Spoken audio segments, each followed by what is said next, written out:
This program is vital because it not only creates workforce housing, but it keeps overall housing production moving at a time when the pipeline is the lowest it's been in years. This proposal is a bad deal for MFTE renters, and it provides too little public benefit to be worth the $20 million price tag. Well, those are some of the differing opinions on the Multifamily Tax Exemption Program, MFTE, which the Seattle City Council is looking at this week, a tax break given to developers to create more affordable housing. Is that tax break the right size to encourage development? And are the rents landlords would be able to charge with this new proposal going to present some bigger challenges for lower income renters? And also, what's going on with the budget proceedings this week, as we're now less than a week out from a major announcement about the city's economic outlook? Plus, what's going on with the high-level race for King County Executive with just a few weeks to go until Election Day? Well, all this and more this week on Seattle News, Views, and Brews, your coffee break political podcast. I'm Brian Callanan. I'm a host and producer on the Seattle channel. The views expressed here are mine, and I'm with my friend and co-host, David Croman, City Hall reporter for the Seattle Times. David, we are recording this with the Mariners up 2-0 in the American League Championship Series. Why am I still feeling slightly panicked? I don't know what it is. Because you're a Mariners fan. I would question if you weren't feeling panicked. Yeah, I was thinking about it today, and it was, when they won the division series, I felt pretty relaxed because I was like, you know what, anything from here on out is gravy. Yeah. Even if they get swept championship series, I'll still see the season as success. Yeah. But now that they're up 2-0, now I'm like, oh boy, if they blow it, then I'm going to feel really bad again. So it's funny, their success has brought me more anxiety. Always seems that way. Well, thank you, David, for sharing the sentiment that I feel as well. And thanks also to our background noise sponsor, City Grind Espresso on the first floor of City Hall. Thanks also to the patrons of the show. Really appreciate you. Support levels start out at just $5 a month. Patrons get immediate access to Patrons First podcast. You even get your own Seattle News, Views, and Brews decal and so much more. Find us on Patreon, Seattle News, Views, and Brews. Also, thanks for watching this podcast on Converge Media. The video version is on Converge Wednesday nights at 7. All right, let's go. Time for Right Here, Right Now. All right, a little background on this multifamily tax exemption. We touched on it a few weeks ago, but now the council's all set to approve it this week, this change, at its full council meeting. More details coming into focus here. So, MFTE, created by the state in 1995, it allows cities to give 12 years of property tax relief on new apartments with an exchange for rent limits in at least 20% of the units built. They're trying to encourage more affordable housing here. Cities get to set those limits, though, and what the council is considering now, this is coming from Mayor Harrell, would allow what landlords can charge for a one-bedroom apartment to go up to $2,600 from about $2,200. The rent hikes could even jump higher after that in years ahead with inflation going on. But on the other side of the coin, developers just aren't building in this economy. Your colleague Greg Kim, David, wrote it in the Times. Nearly as many new housing units were permitted in 2021 as in all of 2023, 24, and the first half of 2025 combined. So I'm just trying to take this big picture look at this again. Will this plan to potentially raise rents here work as a way to entice developers to build more? What do you think is going to come of this? Yeah, I'm a little skeptical it will entice, a wave of developers to, in the same vein that I'm skeptical, say the comprehensive plan changes will unleash a wave of development, in part because they're just the forces working against it are, I think if you talk to developers, certainly they have some complaints with Seattle's process, but I just think, interest rates and cost of construction materials and labor are kind of really the thing pushing development off the cliff. At the same time, some of these policies, if and when things pick up a little bit more, if you're in the developer world, would certainly be welcomed and make it more likely that you want to actually sign into the MFTE program. I think the general consensus is that the program isn't working great even as it is. And talk to pretty much anyone in the affordable housing world, there's a consensus that there's kind of a glut of affordable studios, things being built for single adults, which has actually led to vacancies in those buildings. But then when you look at affordable multifamily housing, there's really not very much of that. And that's kind of where the demand is. But then it becomes this thing of how do you produce more? And the tack that they're taking right now is incentivize them. Of course, if the goal is to make them significantly cheaper than market rate, then when you're, the numbers you're talking about, the delta there between these multifamily tax exemption studios and apartments and the market rate isn't all that big, Right. but again, you think about sort of how this might play out over time. Eventually they might stay a little cheaper than what the market is doing, but it is a complicated calculation that everybody's making here. Yeah, for sure. Greg brought this up. About 13% of this program's rent cap units were actually vacant last year. So there is this whole situation where if you raise the rents too much, maybe the people who could qualify for this program income-wise wouldn't be able to be a part of it because it would just cost too much for them. But I do feel like another big issue with this, David, is almost the council feels like to me is trying to reset the understanding of what MFTE is for, which is for workforce housing. I've heard that a few times in these council meetings, not really those in the lower income space, maybe 30% of area median income. So those folks get helped out by the housing levy, a lot of council members would say. The MFTE is helping out renters who are earning a little up the ladder, like in between 60 and 90% of AMI, so maybe like $70,000 to $107,000 per year. So then I see another balance there, too. You got developers saying, hey, we're going to open up the door for more renters. These mid-range people, they need help, too. But then some advocates say this is almost a giveaway for developers, helping out a group of people financially that don't need as much assistance. How do you look at that balance there, too? Because I really feel like there's sort of a change in the narrative about MFTE going on. Yeah, and it doesn't sound all too dissimilar to me as kind of the goals of the social housing developer, which is, and I do think this is kind of the hardest section of housing for Seattle, which is Seattle builds quite a bit of super low income housing because Right. Seattle voters pay a lot in taxes to do that, and because it's a priority of theirs. And then, there, of course, for years, not so much now, but for years, there was a lot of development of high-end housing and luxury apartments, and you can kind of get into the economic forces of how that leads to affordability. But Sure. It does, you look at that, and it does kind of leave this section in between where it's not getting deep subsidies, but if you're a developer trying to maximize your profit, you're probably not trying to build the kind of workforce housing piece. And so it's funny because I do think that is kind of the goal of the social housing developer and also the multifamily tax exemption program. But the way in which they're funded or brought about are just much, much different because social housing is taxing rich people. It's high paying corporations. And this is sort of trying to find a way to get those developers who might otherwise build kind of more expensive housing and push them into this slightly more affordable bracket. Yeah. There's a lot of arguments on both sides of this. One argument is, developers are doing great. They should be contributing more and they should be creating more affordable housing. The other piece is if we made it so that all of these developers, if it was super easy for all of them to build a bunch of housing, all of that high-end housing would become more affordable. So it does kind of get at the crux of how political factions, that sounds more dramatic than it needs to be, but how different groups of people kind of view the path toward development and affordability in fairly different ways here. Yeah, the key a lot of people would say is build more housing, and that will help out a lot of different levels here. But I hear what you're saying. Yeah, that's a good distinction and comparison, too, with social housing as well. I should point out the council this week is also approving that 0.1% sales tax for public safety needs. This could add about $40 million to their budget. And speaking of budget, we are getting close to some big deadlines here. October 20th, that's when this new economic forecast report comes out. How accurate will it be in the midst of a federal shutdown? That's kind of a continuing topic of debate. Then October 21st at noon, that's when budget proposals, any potential changes to the document that they're working with right now, that's due in from council members. That requires 2 co-sponsors for submittal, so it gets a little more serious at this point. And David, we've talked about these new dollars the council has been banking on to come in. Sales tax for public safety. They're assuming yes votes on the education levy and the Seattle Shield business and occupation tax plan. But I'm really struck by the fact that even with all that new money, the city is still in this structural budget gap situation. The council's own briefings are saying it this week. The mayor's budget is expanding general fund spending, expanding the city workforce in 2026.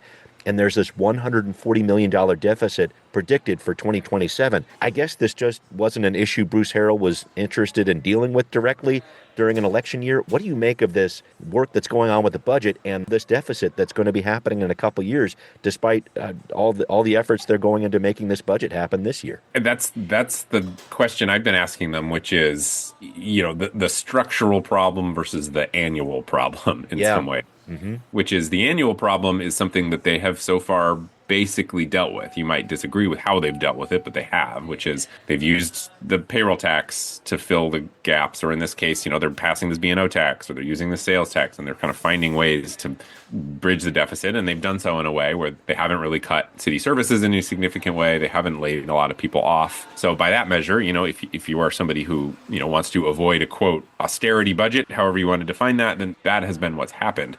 They've taken away some dollars from what was originally meant for, at least with that payroll expense tax. But yeah, keep going. Right, yeah. Some things that were going to happen will not happen, but things that are currently happening are not being cut, pretty much. Yep. And so, on the one hand, Harold can point to that as perhaps a success. I've managed this problem. But on the other hand, it is built a little bit on a house of cards, which is it has not fixed the problem for next year, and it has not fixed the problem for the year after that. That overall deficit, If that payroll tax goes south, and who knows, it hasn't yet.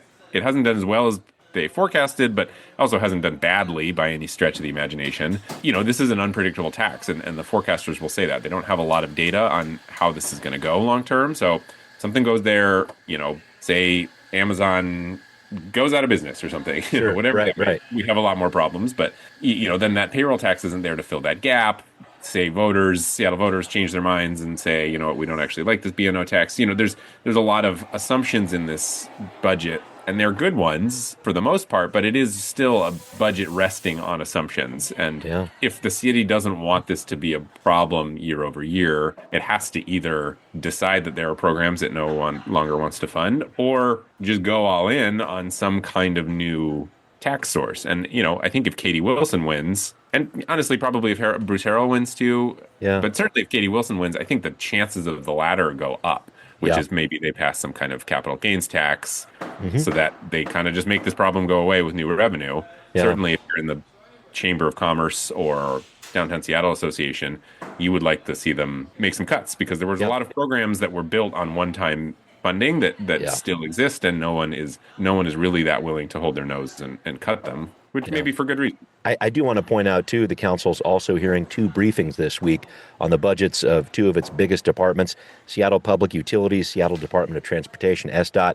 There was one part that stuck out to me like a sore thumb, David. Money for the long embattled Seattle streetcar, $13.6 million to support streetcar operations in 2026. It looks like the ridership on the First Hill line is approaching what it was in 2019 pre-pandemic. The South Lake Union ridership low doesn't appear to be on the rebound at all. I just wanted to ask, David, is this the year we finally say the Seattle streetcar link-up expansion, whatever you want to call it, are we going to say it's dead? Because I just get the feeling that council members are going to come after that money somehow. Yeah, you mean the connection between the two. There's no kind of limbo project like the Seattle streetcar. Oh, yeah. Although Seattle's a nice list of limbo projects. You could probably put the missing link in there and that big development hole across the street from City Hall. But Magnolia Bridge, there's a few. Magnolia Bridge, projects that are neither dead nor alive, just kind of living in purgatory. And the First Avenue streetcar is one of those things. And Bruce Harrell, I would say he's probably been about as honest about this issue as any, which is that he wants it. He legitimately wants to build that streetcar and has been supportive of it for a long time. And you don't actually hear this from Seattle politicians that often, which is, this is the thing I want that we can't afford. And, he has said that in fairly clear terms. But I also think that leads to the scenario where it's going to keep coming up. He's never going to want to be the one to say, okay, this thing is dead, I'm going to leave it alive. But, unless the economy does something miraculous and the coffers start overflowing again, I just don't see any scenario in which any elected politician pulls the trigger to make that thing a reality. Yeah. It's also hard to imagine one in which they pull the trigger to finally kill it. So I just think it's going to live on in purgatory year after year. Oh, boy, it feels that way. We'll see what happens later on in this process here as we get some of these budget amendments coming in from the council members. All right, well, coming up, a new crisis care center set to open in Seattle with approval from the King County Council after many months of deliberation. Is this going to be in the right spot? How will it impact our health system? Some ideas next on Now Hear This. Well, in case you missed it last week, the King County Council voted to approve plans and funding for a new walk-in mental health crisis center at the former Polyclinic building on Capitol Hill. This is a center where anyone will be able to receive urgent mental health and substance use treatment, regardless of insurance status or ability to pay. If you recall, this is part of a tax levy that voters approved 2 years ago, and 5 of these have been slated to go online. One's in Kirkland already. But finding the right location is always a challenge, as the county heard from public commenters last week. To be investing in our own recovery and mental health facilities now more than ever. We need to put this in place as soon as possible. What you will hear from many today is that we're not convinced the old polyclinic facility is the right building for a crisis care center and a residential treatment facility for the next 50 years. David, plenty of back and forth about the location of this spot. The council did approve it here. It's up there on Broadway and East Union, but they did have some questions about why it was this location in particular. The county's Department of Community and Human Services said basically it's near some of these other hospitals, has a lot of public transit access, and it's a big facility, 115,000 square feet, to potentially help a lot of people. I was just struck by this fact that citing one of these almost sounds like citing another hospital, really. It's a big challenge to try to find the right spot for something like this. It really is. I mean, it's hard to find a spot to build new housing in Seattle, let alone a crisis care center that will host some people with some fairly significant issues that they're dealing with. And I would say, the pushback against some of this citing has been quite well organized. I'm getting messages from hired consultants and people who I know do political work and things like that. So the opposition here is quite intense and apparently well funded because of the kind of outreach I'm getting at.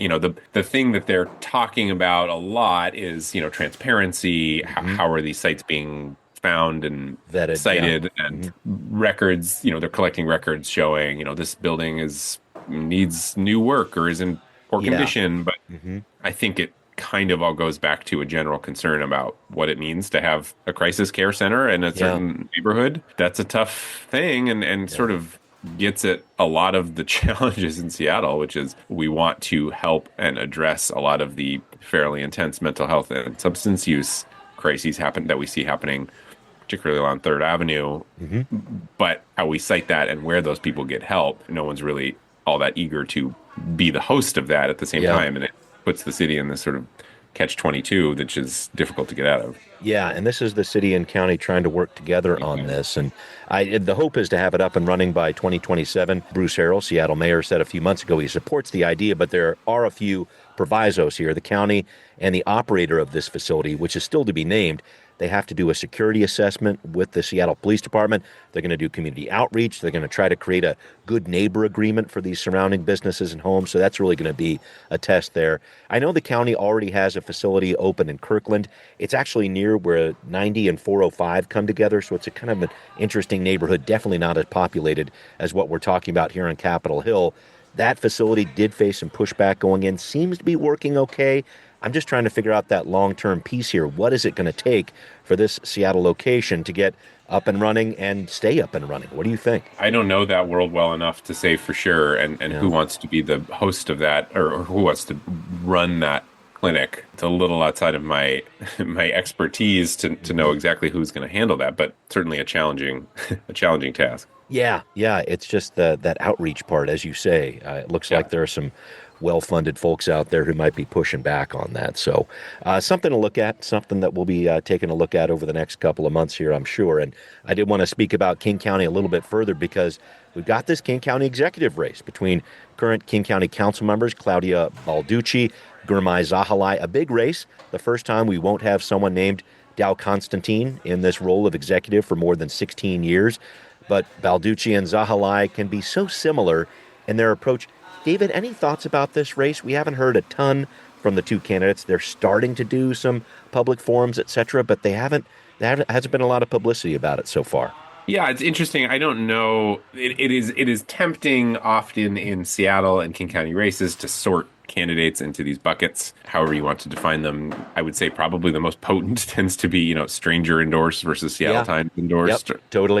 But, there's a lot of other things you could throw into that. Business, labor. It's hard to do that with Zahalai and Balducci. Their priorities are so similar. So you kind of have to look at their experience or how they deliver their message, whatever it might be. I would say Balducci is a bit more the candidate of I guess you could say, slightly more moderate folks. Perhaps she benefits a little bit more from the people who voted more Republican in the primary. But again, you're really splitting hairs here between the two of them. I guess Balducci might be a little bit more like straightforward as far as, maybe a little more detail oriented. She's been in government for so long, much longer than Gurmai Zahalai has been.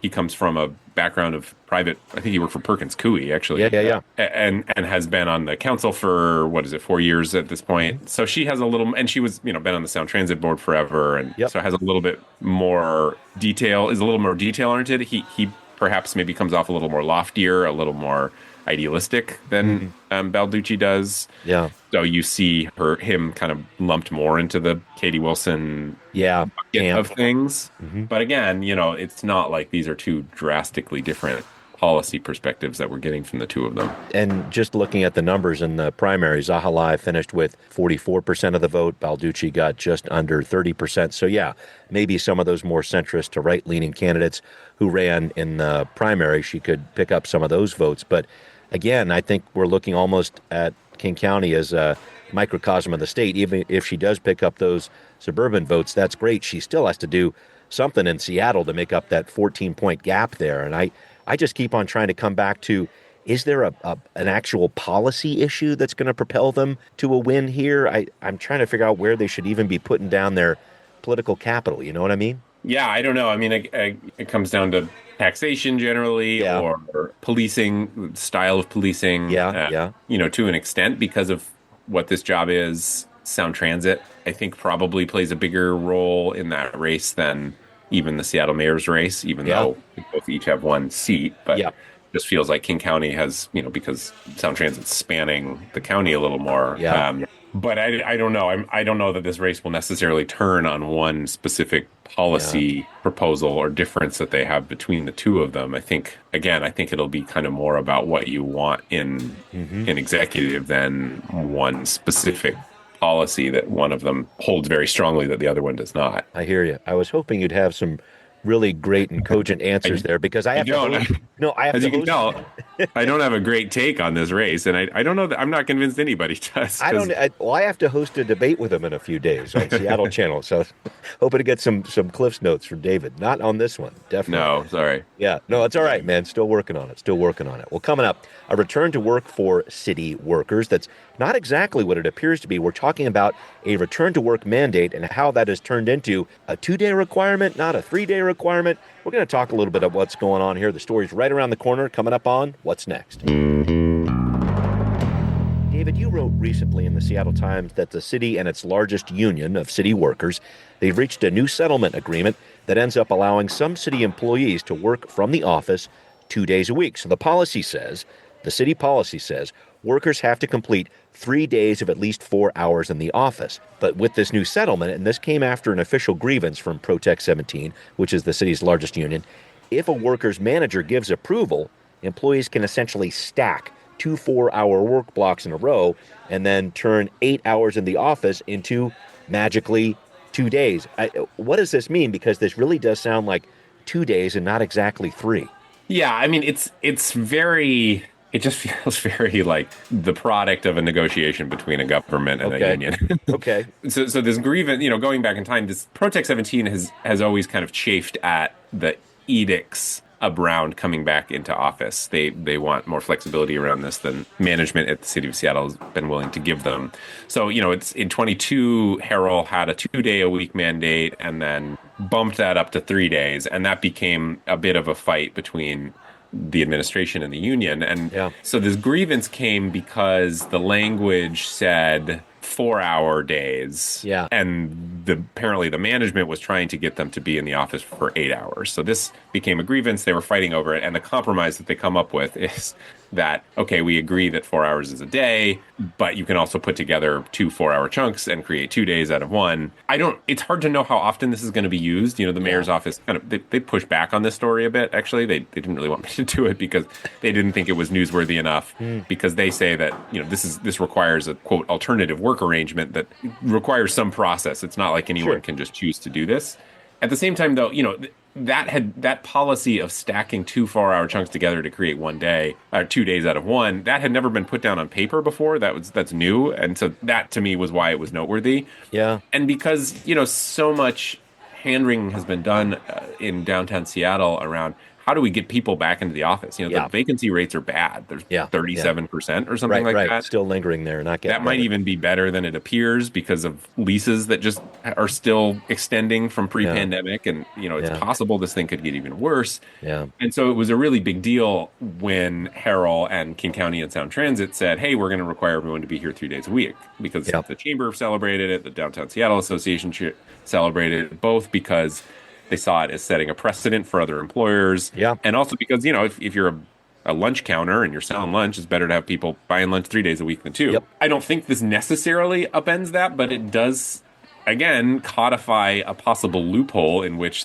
3 days turns into 2 days. And at a time when the city is sort of trying to bump up, fill up its offices, I'm not here to say the sky is falling, but I think it's a policy change that was worth putting on the record and monitoring how it plays it out going forward. Is it a political football at all in the mayor's race? Because Protect 17, as you reported, ended up supporting Katie Wilson, not Bruce Harrell. Any thoughts about that? Yeah, I thought about that. I don't actually. I think everything's political these days. So good point. But in this case, I don't actually think it really is. This grievance has been open for a long time. Protect has already endorsed Katie Wilson. They just dumped $75,000 into a PAC on her behalf. I think that ship has sailed. I don't think settling this grievance does anything. Okay. I think more it was, it's a busy time. It was a way to get this off their plate. If grievances go on too long, you kind of start escalating it to bringing in more third parties, and nobody really loves that. Yeah. And again, the mayor's office doesn't think it's going to end up being that significant, and they might be right.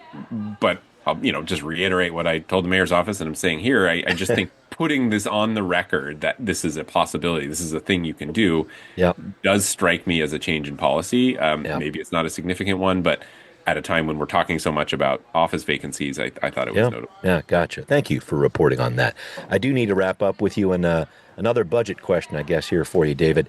Thinking about tickets, purchasing them for the American League Series, I've poked around a little bit. I'm seeing like $350 a piece, maybe.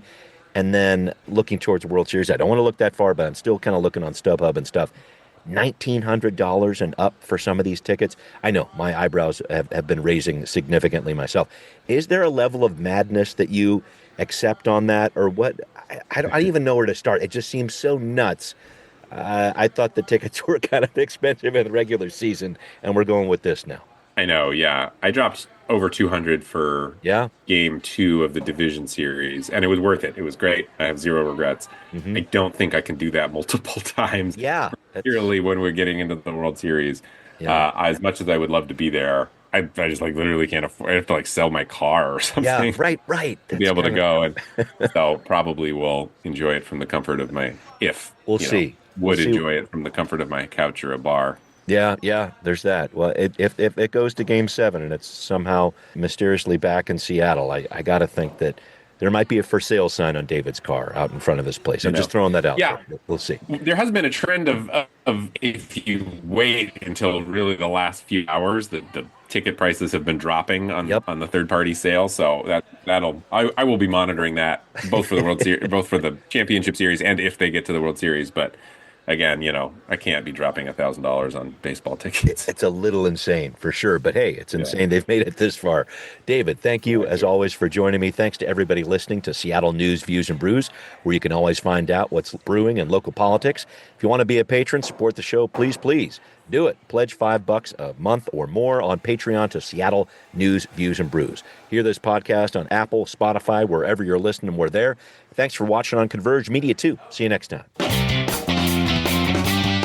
Seattle News, Views, and Brews is an independent production of Callanan Media Services. Copyright 2025.